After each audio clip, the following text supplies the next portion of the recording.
From the football fields of Coventry to the sun-baked paddock of North Sydney Oval, this is the story of a man who bent the ball and changed the game forever. John Gray wasn't just a rugby league star. He was a multi-sport prodigy, a footballer, a cricketer, a rugby union international, and one of the pioneers of the round-the-corner goal kick in Australia. And through every twist in life, and even tragedy, he proved what true resilience really looks like. Born in 1948 in Warwickshire, England, John Gray was the kind of kid who could do anything with a ball at his feet or in his hands. As a teenager, he was offered a professional contract by Coventry City Football Club. Most kids would have jumped at it, but not John.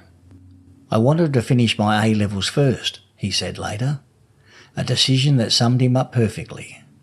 Thoughtful, disciplined, and determined to do things his own way. While others were chasing soccer dreams, Gray was bowling over batsmen and tackling rucks.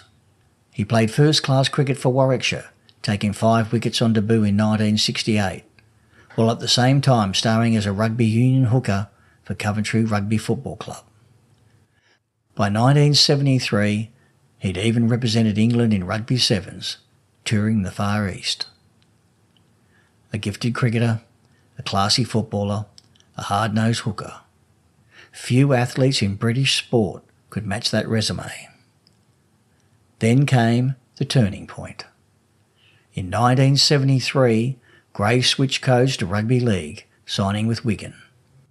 Within a year he was wearing the Great Britain jersey, kicking 3 goals and a drop goal in the 1974 Ashes Test at the Sydney Cricket Ground, a famous win over Australia. He called it unbelievable. But Australia had left its mark on him, and soon he was on his way down under for good. When Gray arrived at North Sydney in 1975, he brought with him something Australian fans had never seen before, the round-the-corner kick. Gone was the straight-on toe poke. In its place, a curling-controlled strike, more soccer than scrummage. Overnight, Gray turned goal-kicking into an art form and turned the humble hooker into a point-scoring machine. He became an instant favourite at the Bears. In the 1976 Amco Cup, he was named Player of the Tournament, the Superstar Award, even though North didn't win the final. Fans loved his skill, his toughness, and that cheeky English grin. By 1978, he'd crossed to Manly, where he led the club in points in his very first season. But rugby league can be cruel. In the 1978 semi-final against Parramatta, Gray was sent off and suspended, missing the grand final and the famous replay that followed. It was heartbreak, but he came back, like he always did. Returning to North Sydney in 1981, Gray's form peaked. He was crowned Dally M Hooker of the Year in 1982, recognition that he wasn't just a great kicker, but one of the best English imports ever to play in the Australian League. By the time he retired in 1983, Gray had played more than 200 first-grade games across 2 hemispheres, kicked hundreds of goals, and left an imprint that would change goal-kicking forever. After football, he settled in Sydney and built a successful plastics business.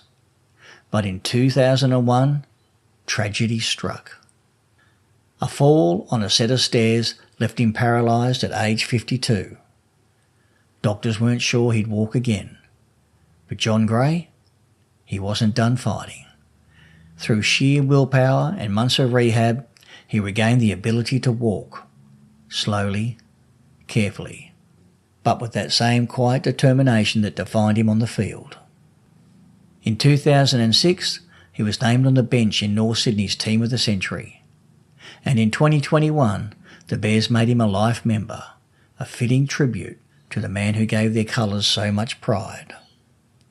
From a Coventry classroom to the Great Britain Test team, from the roar of North Sydney Oval to the silence of a hospital ward, John Gray's story isn't just about goals, it's about grit, A man who revolutionised the kick, defied the odds, and stood tall after life tried to knock him down.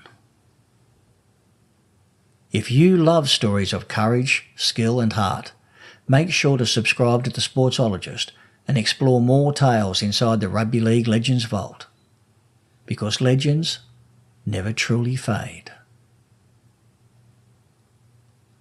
I'll leave you with that thought.